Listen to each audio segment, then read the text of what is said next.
Andhra Pradesh assembly ఎన్నికల ఫలితాలపై నారా లోకేష్ కీలక వ్యాఖ్యలు చేశారు. ప్రజలు అద్భుతమైన విజయాన్ని అందించారని, ఈ విజయంతో తమ బాధ్యత మరింత పెరిగిందన్నారు. అలాగే గత ప్రభుత్వం లాగా తమది కక్షలు సాధించే ప్రభుత్వం కాదన్నారు. అలాంటి ప్రభుత్వం నడిపే ఉద్దేశం తమకు లేదని చెప్పుకొచ్చారు. వాళ్ళు చేసిన పొరపాట్లు తాము చేయమని, మాది ఒకే రాజధాని సిద్ధాంతమని లోకేష్ పేర్కొన్నారు. ఇంత మెజారిటీతో గెలిచిన తర్వాత మా పైన బాధ్యత పెరుగుతుంది, ప్రత్యేకంగా నా పైన బాధ్యత పెరుగుతుంది. మంగళగిరి ప్రజలకి నేను అనేక హామీలు ఇస్తాం కూడా జరిగింది. గత 5 సంవత్సరాలుగా వాళ్ళకి అనేక సంక్షేమ అభివృద్ధి కార్యక్రమాలు చేస్తాం కూడా జరిగింది. వచ్చే 5 సంవత్సరాలు వాళ్ళకి అనేక పనులు చేయాలి, ఇచ్చిన హామీలు నిలబెట్టుకోవాలి. ఒక ఆదర్శ నియోజకవర్గంగా మంగళగిరిని తీర్చిదిద్దే బాధ్యత ఇప్పుడు ఎమ్మెల్యేగా మంగళగిరి ప్రజల కోసం లోకేష్ చేస్తాడని ఈ మీడియా సమావేశంగా మంగళగిరి ప్రజలందరికీ తెలియజేస్తున్నాను.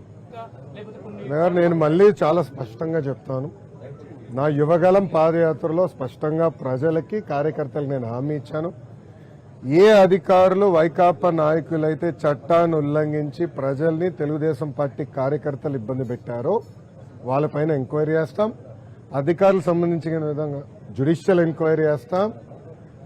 ఎంక్వైరీ నివేదిక మేరకు సర్వీస్ నుంచి డిస్మిస్ చేసి జైలుకు పంపించేదాన్ని కూడా నేను వెనకాడను అని ఆనాడు ప్రజలకి చెప్పా, కార్యకర్తలకు చెప్పా. అది ప్రజలు ఒప్పుకున్నారు. అందుకే ఈరోజు ఎప్పుడు లేని విధంగా మనకు మ్యాండేట్ వచ్చింది. తప్పనిసరిగా ఇచ్చిన మాట, ఇచ్చిన హామీ నేను నిలబెట్టుకుంటాను అండి.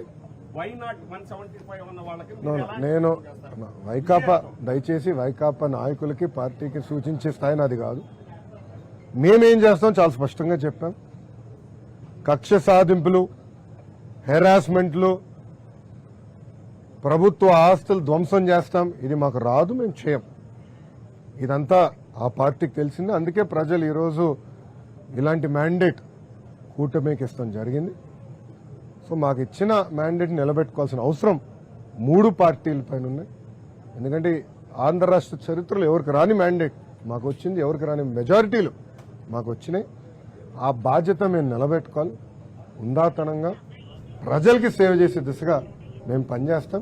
ఇచ్చిన ప్రతి హామీ నిలబెట్టుకునే బాధ్యత